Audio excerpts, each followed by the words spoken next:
Hello class 8th, this is Ruchi and welcome back to this channel। बच्चे देखिए आज इस वीडियो में हम देखेंगे अपना इंग्लिश बुक से chapter number 2 which is a concrete example. Okay, last video में बच्चे हमने देखा था इंग्लिश बुक का चैप्टर नंबर 1, मतलब कि अभी तक मैं इस बुक का चैप्टर नंबर 1 कंप्लीट कर चुकी हूँ, उसको अपलोड भी कर दिया गया है। तो अगर आपको चैप्टर नंबर 1 के एक्सप्लेनेशन में या उसके क्वेश्चन आंसर्स में, उसकी एक्सरसाइज में अगर कोई प्रॉब्लम आता है तो प्लीज़ बच्चे आप इस वीडियो को चेकआउट कर लीजिएगा। ओके, चलिए स्टार्ट कर लें। तो चैप्टर नंबर 2 है अ कंक्रीट एग्जाम्पल। सबसे पहले तो इसका मीनिंग मालूम होना चाहिए ना कि कंक्रीट एग्जाम्पल का मतलब क्या होता है। देखिए, कंक्रीट मतलब होता है, वैसे कंक्रीट का मतलब होता है, यहाँ इस चैप्टर के टाइटल के दो आपको डेफिनेशन देखने को मिलेंगे, दो मतलब देखने को मिलेंगे। एक कंक्रीट एग्जाम्पल का मतलब है, कंक्रीट मतलब है जी कोई हार्ड मटेरियल है ना, जिसको बेसिकली कंस्ट्रक्शन में यूज करते हैं। ठीक है, वो कंकड़ी नहीं बोलते, वो कंस्ट्रक्शन में यूज होते हैं, कंक्रीट होती हैं। ठीक है, तो मतलब कंस्ट्रक्शन में यूज करने वाला है कोई एक हार्ड मटेरियल, उसको कंक्रीट बोलते हैं। तो कंक्रीट एग्जाम्पल मतलब यहाँ पे इसका मतलब हो सकता है कि एक ऐसा एग्जाम्पल, मतलब यहाँ पे कंक्रीट एग्जाम्पल का मतलब क्या है देखो, क्योंकि बच्चे ये जो हमारा चैप्टर है ना, ये पूरा चैप्टर क्या है कि एक लेडी है, उनका गार्डन है, उनका पूरा जो गार्डन है ना वो कंक्रीट से बना हुआ है। मतलब कि बेसिकली गार्डन किससे बने होते हैं, फ्लावर से, और मतलब वो जो ग्रास होती है उससे, है ना, प्लांट से। लेकिन ये जो गार्डन है, यहाँ पे इस चैप्टर में हमें ये जो गार्डन देखने को मिलेगा, ये हमारा कंक्रीट से बना हुआ है। ठीक है, तो एक बच्चे ऐसा गार्डन जो कंक्रीट से बना हुआ हो, तो एक कंक्रीट का मतलब बेसिकली कंक्रीट का एग्जाम्पल हो गया कि example of a garden made of concrete, एक ऐसा गार्डन जो कि कंक्रीट से बना हुआ है। हम यहाँ इस पोयम में ये देखेंगे। ठीक है, अच्छा, कंक्रीट का मतलब वैसे होता है हार्ड मटेरियल, मतलब एक ठोस। ठीक है, तो एक कंक्रीट एग्जाम्पल मतलब एक ठोस उदाहरण। ठीक है, तो हम यहाँ दे सकते हैं, मतलब इसका दूसरा मीनिंग हो सकता है कंक्रीट एग्जाम्पल का a solid example of uniqueness. मतलब बहुत जगह देखो, गार्डन आपने हमेशा किसका देखा है, ग्रास का, है ना, प्लांट्स का, फ्लावर का। कहीं आपने कंक्रीट का गार्डन देखा? तो एक सॉलिड एग्जाम्पल ऑफ यूनिकनेस, मतलब कुछ अलग करने का एक सॉलिड एग्जाम्पल। तो बच्चे का कंक्रीट एग्जाम्पल का मतलब हम यहाँ एक ये भी ले सकते हैं कि एक सॉलिड एग्जाम्पल है, एक यूनिकनेस का। ठीक है, चलिए तो फिर देखेंगे आगे। Let us do this thing before we read, मतलब स्टार्ट करने से पहले अपना, मतलब ये पोयम है, इसको स्टार्ट करने से पहले हम देखेंगे। Read the name of a item you usually find in a garden and right their name against each picture given below. देखो, यहाँ पे आपको कुछ पिक्चर्स हैं और यहाँ पे सबसे टॉप पे आपको उन पिक्चर्स के मतलब कुछ नेम दे दिए, उन सारे नेम्स को उन पिक्चर से मैच करने हैं। जैसे गार्डन होज, गार्डन होज कौन सा होता है जी, किसको बोलते हैं गार्डन होज? देखो, ये जो पाइप पाइप सा लगा हुआ है नी, ये होता है जी हमारा गार्डन होज। ठीक है, next we have sapling. Sapling क्या होता है? देखो, सैपलिंग होता है ये नन्नू सा पौधा, इसको हम बोलते हैं sapling. Clear? Next we have hedge. Hedge क्या होता है जी? हेज हम बोलते हैं इसको, ये होता है हमारा hedge. Next we have flower bed. Flower bed क्या जी? देखो, फ्लावर का बेड, ये है हमारा फ्लावर बेड। ठीक, next we have flower pot. Flower pot तो सबको पता है, ये गया फ्लावर पॉट। ठीक है, next we have pebbles. Pebbles क्या होते हैं? नेक्स्ट पेबल बच्चे, पेबल्स होते हैं ये जो पत्थर है, इनको पेबल्स बोलते हैं। Next we have rockery. Rockery क्या होता है बच्चे? देखो, रॉकरी उसको बोलते हैं, मतलब जो प्लांट्स होते हैं ना, प्लांट्स के आसपास पत्थर होते हैं, पत्थरों के बीच में थोड़ा थोड़ा प्लांट्स जो उगते हैं, उनको बोलते हैं रॉकरी। ठीक है, नेक्स्ट है फेंस। फेंस है जी, ये जो ये जाले से जो बने, बांध सा ये जो बना है, ये फेंस है। Next we have vine, vine मतलब बेल, तो बेल है जी ये, मतलब ग्रेप वाइन वगैरह सुने हो ना, बेल ऐसे होती है जो। व्हील बैरो, व्हील बैरो देखो ये एक हमारा ये है, एक कार्ट है, मतलब ये जो व्हील लगा हुआ है इसको हम बोलते हैं व्हील बैरो। ठीक है जी, ठीक है। इस क्वेश्चन में इतना ही था। Next question we have work in group for 4, मतलब 4 के ग्रुप में आपको काम करना है इधर। What kind of garden would you like to have, आपको कैसा गार्डन पसंद है। Mention the feature that you can include and reason for your choice, मतलब आपको किस टाइप का गार्डन पसंद है और आपको क्या क्या चाहिए कि आप अपने गार्डन के अंदर क्या क्या एड ऑन करना चाहते हैं। अपना रीजन दीजिए, आंसर दीजिए। Share your answer with your classmate and teacher, और अपने आंसर को क्लासमेट और टीचर के साथ जी शेयर कीजिए। ओके, चलिए देखो क्या हो सकता है, आपको किस टाइप का गार्डन चाहिए। अच्छा, जो मेरा ओपिनियन है मैं यहाँ वो शेयर कर रही हूँ। अगर हो सकता है आपको किसी और टाइप का गार्डन चाहिए, आपका चॉइस कुछ और है, तो आपका यहाँ आंसर भी चेंज हो सकता है, आप अपने अकॉर्डिंग आंसर लिख लीजिएगा। Okay, so type of garden, we would like to have a butterfly garden, हमको कैसा गार्डन चाहिए, बटरफ्लाई वाला गार्डन चाहिए, है ना, वहाँ पर तितलियाँ तितलियाँ हो। ठीक है, फीचर टू इंक्लूड, आप उसमें क्या क्या इंक्लूड करना चाहेंगे। Colourful flower like marigold, sunflower, zinnias to attract butterflies, अगर आपको बटरफ्लाई वाला गार्डन चाहिए तो आपको वहाँ पे ऐसे फ्लावर रखने होंगे ना जिनसे वो बटरफ्लाई अट्रैक्ट हो सके। So colourful flower like marigold, sunflower and zinnias to attract butterflies, ऐसे गार्डन जो कि बटरफ्लाई को अट्रैक्ट कर सकें। फाइन। नेक्स्ट है a small water pond for butterfly to drink, एक छोटा सा पानी का तालाब जहाँ से जो तितलियाँ हैं वो पानी पी सकें। ठीक है, so a small water pond for butterfly, भैया किसी को आप अपने घर में रहने के लिए बुला रहे हो तो उसका फिर उसके खान पान का भी तो ध्यान रखना बनता है ना। So a small water pond for butterflies to drink. Okay, a bench to sit and watch the butterflies, एक भैया हमें अपने गार्डन में बेंच भी चाहिए कि हम जिस पर बैठ के बटरफ्लाइज को देख सकें। ठीक है, so a bench to sit and watch the butterflies. Fine. And next a sign board with butterflies name and picture, और एक ऐसा साइन बोर्ड जहाँ पे हम बटरफ्लाई का नेम मतलब उस पर लिख सकें कि ये बटरफ्लाई का गार्डन है और उसका वहाँ पे पिक्चर लगा सकें। ठीक है, सो वो कहते हैं घर के बाहर वो एक लगा होता है ना, क्या बोलते हैं उसको, जो नेम का वो जो लगा होता है वो पैम्पलेट टाइप का। सो कुछ ऐसा चाहिए भैया, वो मतलब बोर्ड लगाना है, साइन बोर्ड लगाना है जिस पे हम बटरफ्लाई का नाम लिख सकें और बटरफ्लाई की एक पिक्चर लगा सकें।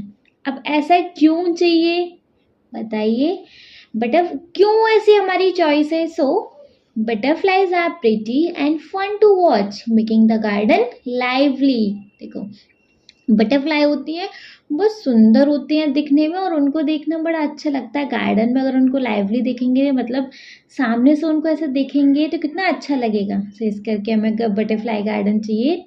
It help save butterfly which are important for nature, इससे देखो हम बटरफ्लाई का गार्डन बनाएंगे तो इससे हमारी बटरफ्लाइज हैं वो बटरफ्लाइज एक तरीके से सेव होंगी, हम उनका यहाँ पे ध्यान रखेंगे तो। So which are important for nature, ये नेचर के लिए भी इम्पोर्टेंट है। We can learn about different butterfly species while enjoying the garden, और जब हम गार्डन में अपनी बेंच पे बैठ के बटरफ्लाइज को देख रहे होंगे तो हम उनकी डिफरेंट स्पीसीज को भी देखेंगे, है ना, बहुत सारी उनकी डिफरेंट प्रजातियां भी देखने को मिलेंगी, तो हम उनके बारे में भी सीखेंगे। Next, it's easy to make with flower and little water, so we can do it at school, और भैया इसको बनाने के लिए कोई तामझाम की भी ज़रूरत नहीं है, आराम से बस कुछ फ्लावर और थोड़े से पानी की ज़रूरत है। सो इसको तो हम स्कूल में भी बना सकते हैं, है ना। So it's easy to make with flower and little water, so we can do it at a school. Clear है, ठीक है। चलिए फिर नेक्स्ट इसका एक क्वेश्चन और है इसमें, read the little title of the poem, poem का टाइटल हमें पढ़ना है। What comes to your mind when you read the word concrete? अच्छा, आपके माइंड में क्या मतलब क्या आता है जब आप कंक्रीट शब्द को पढ़ते हो। बेसिकली कंक्रीट का मतलब क्या है? कंक्रीट का मतलब होता है कोई हार्ड मटेरियल, कोई ग्रे कलर का मटेरियल होता है जो कि कंस्ट्रक्शन में यूज़ होता है, लाइक बिल्डिंग्स में, रोड्स में, ब्रिज बनाने में। तो कंक्रीट का मतलब क्या होता है? कंक्रीट होता है एक ऐसा हार्ड ग्रे मटेरियल जो कि कंस्ट्रक्शन में यूज़ होता है, जैसे कि मैंने अभी आपको बताया। Does it have more than one meaning? अच्छा, क्या इस कंक्रीट के दो मीनिंग्स हैं? बिल्कुल है, मैंने आपको बताया था स्टार्टिंग में कि इस टाइटल के दो मीनिंग्स हैं। कौन कौन से? एक तो है जी अ कंक्रीट एग्जाम्पल, एक कंक्रीट एग्जाम्पल, ठीक है। एक लिटरली मीनिंग इसका है a strong man made building material made of cement, sand and gravel, है ना। एक इसका एग्जाम्पल है कंक्रीट एग्जाम्पल, मतलब एक ऐसा उदाहरण, मतलब एक ऐसी चीज़ जो कि भैया इंसान ने बनाई हो, मैनमेड चीज़ है जो कि सीमेंट, सैंड और ग्रेवल से बनी है, ठीक है। सो एक हो सकता है इसका literal meaning a strong man-made building material made of cement, sand and gravel. Example, the sidewalk is made of concrete, है ना। एंड इसका अदर एक मीनिंग क्या हो सकता है इस टाइटल का? फिगरेटिव मीनिंग, मतलब समथिंग रियल, स्पेसिफिक और definite. She gave concrete evidence to prove her point, मतलब एक ठोस उदाहरण। एक इसका मतलब हो सकता है ठोस उदाहरण, ठीक है। किस चीज़ का ठोस उदाहरण दिया है तो जब हम पोयम पढ़ेंगे तब समझेंगे, है ना। सो आंसर क्या लिखेंगे बच्चे? When I read the word concrete, the first thing I think of is hard grey material used in construction like buildings, roads and bridge. And next क्या था? Does it have more than one meaning? So yes, concrete have two different meaning. Share your answer with your classmate and teacher. Teacher और classmate के साथ share करना है।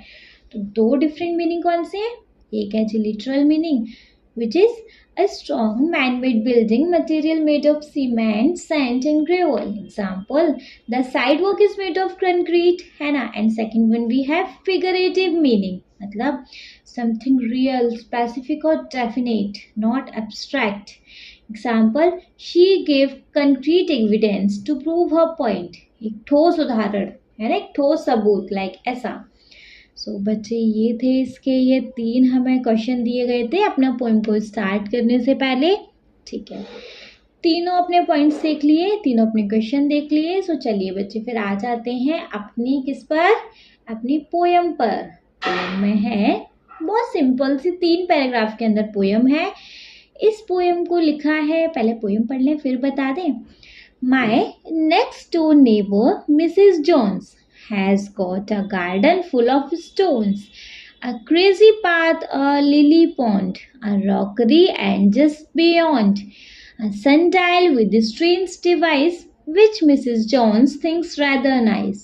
My next door neighbor, Mrs. Jones, puts little plants between the stones. They are so delicate and small, they don't mean anything at all. I can't think how she get them in unless she plant them with a pin. My next door neighbor, Mrs. Jones, once asked me round to see her stones. We stood and talked about a flower for a quarter of an hour. Where is this lovely thing? I cried. You are standing on it, she replied. इस poem को लिखा है जी हमारी Reginald आर्केल ने। किसने लिखा है? Reginald आर्केल ने। इन्होंने इस पोएम को राइट किया है भैया। ये है इस पोएम के, कौन है? इस पोएम के पोइट है हमारे रेजिनल्ड आर्केल, ठीक है, आर्केल, सॉरी। चलिए पोएम स्टार्ट कर ले। फाइन। अगर कुछ टफ वर्ड्स होंगे तो जी मैं अंडरलाइन करवा दूंगी, आप नोट डाउन कर लीजिएगा प्लीज। चलो, My next door neighbor Mrs. John. My next door मतलब अगले दरवाजा, है ना। नेक्स्ट डोर होता है अगला वाला दरवाजा, नेबर मतलब पड़ोसी। तो मतलब हमारे जो तुरंत आगे वाले पड़ोसी हैं उनके बारे में बात हो रही है यहाँ। My next door neighbor Mrs. Jones, मतलब जो हमारे घर से नेक्स्ट वाला आगे वाला घर है ना, वहाँ पे हमारी नेबर रहती है मिसेस जॉन। उनका नाम क्या है? मिसेस जॉन, फिगर में आपको दिखाई दे रहा होगा, इस इमेज में दिखाई दे रहा होगा, ये हमारी नेबर है मिसेस जॉन, ठीक है। Has a got a garden full of stone, उनके पास एक कैसा गार्डन है। बेसिकली गार्डन किस क्या होता है, गार्डन का मतलब है भैया ग्रास ही ग्रास है, हर जगह नीचे फर्श पे ग्रास ही ग्रास बिछी होगी, प्लांट्स होंगे, फ्लावर होंगे, है ना, ये सारी चीजें तो होंगी। लेकिन बच्चे इनका एक ऐसा गार्डन है जो कि स्टोन से बना हुआ है, जो कि पत्थरों से बना हुआ है। इमेज आप बकायदा देखती रहिएगा, ठीक है। So my next door neighbour Mrs Jones has a got a garden full of stone, हमारी जो अगला दरवाजा है, मतलब हमारी जो बिल्कुल आगे वाली पड़ोसी है मिसेस जॉन, उनका एक पत्थरों का एक गार्डन है, ठीक है। A crazy path a lily pond, अच्छा क्रेजी पाथ मतलब सीधा सीधा रास्ता नहीं, थोड़ा टेढ़ा मेढ़ा सा, मतलब बड़ा उसका जो रास्ता है बड़ा टेढ़ा मेढ़ा सा है, थोड़ा क्रेजी टाइप है। एंड अ लिली पॉन्ड, और उनके गार्डन में एक लिली पॉन्ड है, मतलब एक तालाब है, लिली पॉन्ड जिसको हम बोल रहे हैं, उसमें फ्लावर है, एक तालाब है उसके अंदर फ्लावर है, उसको यहाँ पे लिली पॉन्ड बोला गया है, ठीक है। बेसिकली पॉन्ड के अंदर लोटस खिलते हैं, लेकिन यहाँ लिली पॉन्ड बोला गया है, ठीक है। So anyway a crazy path a lily pond, देखो एक थोड़ा सा मतलब जो उनके गार्डन का वो जो रास्ता है वो थोड़ा सा कैसा, थोड़ा सा क्रेजी टाइप है, थोड़ा सा टेढ़ा मेढ़ा टाइप है। और उनके जो गार्डन में एक पॉन्ड है, एक तालाब है जो लिली पॉन्ड है, ठीक है। जहाँ पे उस तालाब में आई थिंक शायद वो लिलीज हैं, वैसे यहाँ फ्लोटस ही दिख रहे हैं। Anyway a rockery and just beyond, देखो और वहाँ पे उनका जो गार्डन है उसके अंदर रॉकरीज हैं। रॉकरीज देखो आपको यहाँ इमेज में दिखाई दे रही होंगी बच्चे, रॉकरी क्या, पत्थरों के बीच में से थोड़ा प्लांट निकलते हैं, उनको बोलते हैं जी रॉकरी, उनको क्या बोलते हैं, रॉकरी। तो जी उनके यहाँ रॉकरी भी है जो कि पत्थरों से प्लांट्स निकलते हैं, ठीक है। नेक्स्ट क्या, रॉकरी एंड जस्ट लिट नहीं rockery and just beyond, okay. A sundial with the strange device, sundial मतलब बच्चे सनडाइल होता है कि धूप की मतलब सन की हेल्प से टाइम बताने वाला एक सनडाइल, एक कोई टूल है जो कि सन की हेल्प से टाइम बताता है। वो बड़ा स्ट्रेंज डिवाइस है, थोड़ा अजीब सा है। इमेज में देखिए आप, यहाँ पे एक सनडाइल दिया हो गया है जो कि एक बड़ा स्ट्रेंज सा डिवाइस है, ओके। नेक्स्ट क्या, which Mrs Jones thinks rather nice, और जो कि मिसेस जॉन्स को बड़ा अच्छा लगता है। जो डिवाइस मतलब एक बड़ा सनडाइल एक है, बड़ा एक स्ट्रेंज सा डिवाइस है जो कि मिसेस जॉन्स को लेकिन बड़ा अच्छा लगता है ना। सो बच्चे इस पैराग्राफ में क्या है, my next door neighbour Mrs Johns has got a garden full of stones, crazy path, a lily pond, a rookery, and just beyond a sundial with a strange device which Mrs. Jones think rather nice. देखो हमारी जो आगे घर वाली पड़ोसी है, मतलब हमारे घर से नेक्स्ट वाला जो घर है जहाँ पे हमारी मिसेस जॉन रहती है, जो कि हमारी नेबर है, उनके पास एक पत्थरों का गार्डन है, मतलब वो गार्डन पत्थरों से ही भरा है, ठीक है। उस गार्डन का जो रास्ता है बड़ा क्रेजी सा है, थोड़ा टेढ़ा मेढ़ा टाइप है, और उनके गार्डन में एक लिली पॉन्ड है, एक लिली का तालाब है। अ रॉकरी एंड जस्ट बियॉन्ड, उनके जो गार्डन में एक रॉकरी है, रॉकरी मतलब पत्थरों के बीच में से मतलब प्लांट्स आ रहे हैं, छोटे छोटे मतलब प्लांट्स फ्लावर टाइप आ रहे हैं। एंड और क्या है जी, वहाँ पे उनके गार्डन के अंदर एक सन डायल रखा हुआ है, सन डायल मतलब सन की हेल्प से टाइम बताने वाला एक मशीन रखा हुआ है, ठीक है। और बच्चे वो कैसा है, थोड़ा सा अजीब सा डिवाइस है, हमें तो अजीब सा लग रहा है लेकिन वो मिसेस जॉन को बड़ा अच्छा लगता है शायद, ठीक है। Next para we have my next door neighbour Mrs Johns put little plants between the stone, मतलब जो हमारी पड़ोसी हैं मिसेस जॉन, उन्होंने उनके जो गार्डन में बच्चे क्या क्या टाइप का मतलब क्या हो रखा है वो यहाँ बताया गया है कि उन्होंने ना पत्थरों के बीच में छोटे छोटे प्लांट्स उगाए हैं। देखो आपको इमेज में दिखाई दे रहे हैं, पत्थरों के बीच में से प्लांट्स निकाले हैं, मतलब पत्थरों के बीच में प्लांट्स उगाए हैं।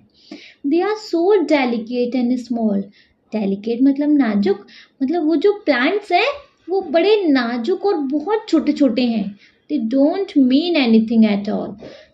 उनका कोई मतलब नहीं है, मतलब वो बेवजह है। मतलब ऐसा नहीं है कि किसी किसी चीज़ के यूजफुल प्लांट्स होते हैं ना, ऐसा नहीं है। वो मतलब बहुत छोटे छोटे नाजुक नाजुक से प्लांट्स हैं, है ना। वो मतलब बेमतलब प्लांट्स उगाए। I can't think how she get them in. मतलब मैं सोच भी नहीं सकता कि उन्होंने वो पत्थरों के बीच में से वो प्लांट्स छोटे छोटे से कैसे उगाए होंगे। Unless she plants them with a pin.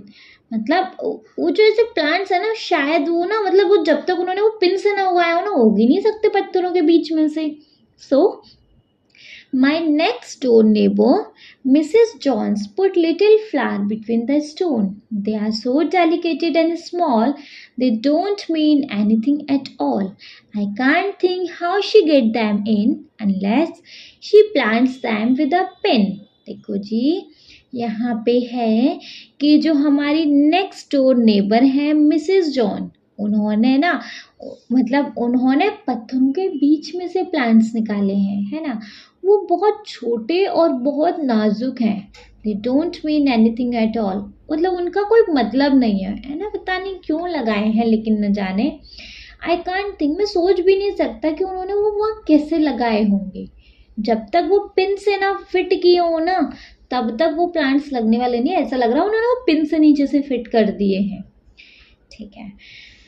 And next we have जी, नेक्स्ट है my next door neighbor Mrs. John once asked me round to see her stone। मतलब मेरी जो मिसेस जॉन नेबर हैं, उन्होंने एक बार मेरे से पूछा स्टोन का राउंड करने के लिए। अच्छा, स्टोन क्या, वो अपने गार्डन को कह रही है। पूरे गार्डन फुल ऑफ स्टोन है, तो उन्होंने उस गार्डन को स्टोन बोल रखा है कि उन्होंने एक बार उस पत्थर वाली जगह को, उस गार्डन को एक बार विजिट करने के लिए, मतलब उन्होंने एक बार देखने के लिए बोला कि आओ ना हमारे गार्डन में आके एक बार देखो।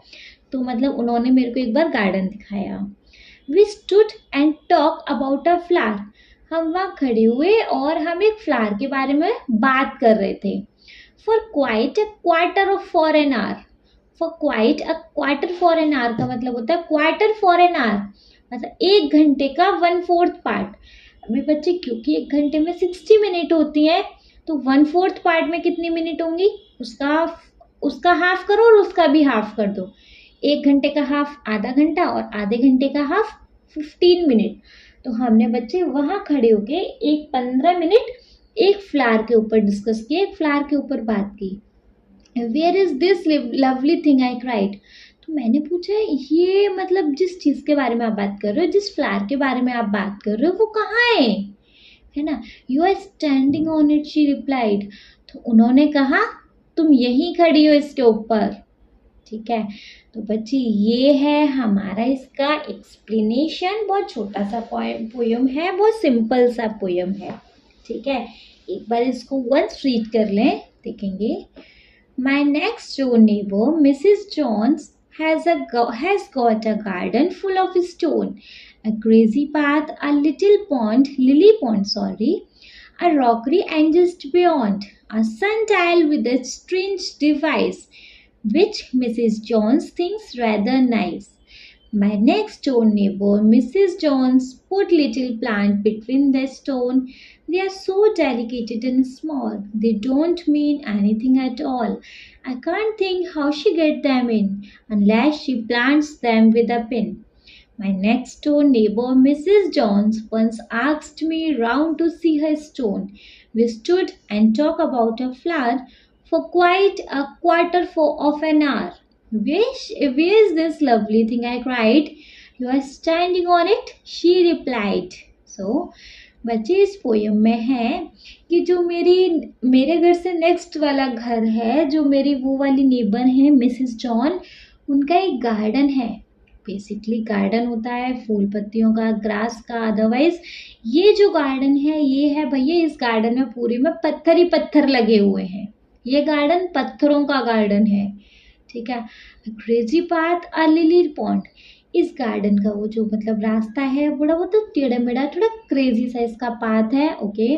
और इस पार्क के अंदर मतलब इस गार्डन के अंदर एक लिली पॉन्ड, एक ऐसा तालाब है जो लिली का है। रॉकरी एंड जस्ट बियॉन्ड मतलब थोड़ा सा अद्भुत सा यूनिक किया है इन्होंने। रॉकरी एंड जस्ट बियॉन्ड, इन्होंने रॉकरी लगाई हुई मतलब पत्थरों के बीच में से प्लांट्स आ रहे हैं, ऐसा इन्होंने कुछ सेट कर रखा है।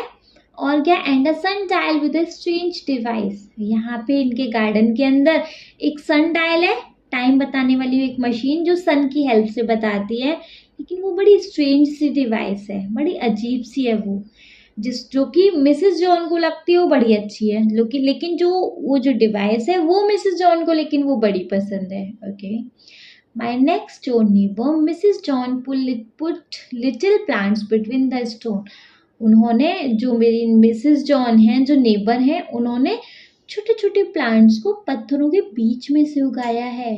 वो इतने छोटे और नाजुक है, मुझे समझ नहीं, मतलब वो तो हालांकि वो बेमतलब है, वो प्लांट्स, उनका कोई मीनिंग नहीं है, पता नहीं उन्होंने वो कैसे उगाए। मैं तो यही सोचता रहता हूँ, जब तक उनको ना पिन से फिट ना करो ना वहाँ पे निकल ही नहीं सकते, मतलब ऐसा लगता है उन्होंने वो पिन से फिट करे हैं वहाँ पे पत्थरों के बीच में। ठीक है, लास्ट पैरा है, जो मिसेस जॉन है उन्होंने एक बार मुझे अपना स्टोन दिखाने के लिए पूछा, मतलब अपना गार्डन दिखाने के लिए पूछा। हम वहाँ खड़े हुए और बहुत देर तक, मतलब हमने 15 मिनट वहाँ पे, quarter of an hour, 15 minute मतलब हमने वहाँ एक फ्लावर के बारे में बात की। मैंने उनसे पूछा ये प्यारी सी चीज़ कहाँ है, तो उन्होंने बोला तुम इसी के ऊपर खड़े हो। ठीक है, you are standing on it, she replied. उन्होंने बोला भैया तुम इसी के ऊपर ही खड़े हो। ठीक है, तो बच्चे ये था हमारे इस पोयम का छोटू सा एक्सप्लेनेशन। आई होप आपको ये एक्सप्लेनेशन बहुत अच्छे से क्लियर हो गया होगा। हाँ जी, स्टिल कोई डाउट होता है प्लीज़ बच्चे कमेंट बॉक्स है ना, वहाँ पे आप अपने कमेंट्स को ड्रॉप कर दीजिएगा। कोई और प्रॉब्लम होती है तो अपनी सारी क्वेरीज को कमेंट सेक्शन में ड्रॉप कर सकते हैं, कोई प्रॉब्लम नहीं है। तो आप बच्चे कमेंट सेक्शन में कॉम्प्लीमेंट्री मैसेज भी डाल सकते हैं कि मैम आपने अच्छा पढ़ाया, हमको अच्छे से समझ आ गया, ऐसा कुछ भी। ओके, नेक्स्ट वीडियो में देखेंगे बच्चे हम इस चैप्टर का एक्सरसाइज। ओके, वीडियो पसंद आया हो तो बच्चे प्लीज़ आप इस वीडियो को एक लाइक कर दीजिएगा, चैनल को सब्सक्राइब तो ज़रूर ही करेंगे, और आपके जिन फ्रेंड्स के लिए ये वीडियो हेल्पफुल रहता है उनको इस वीडियो को उठा के शेयर करेंगे। Okay, thank you so much.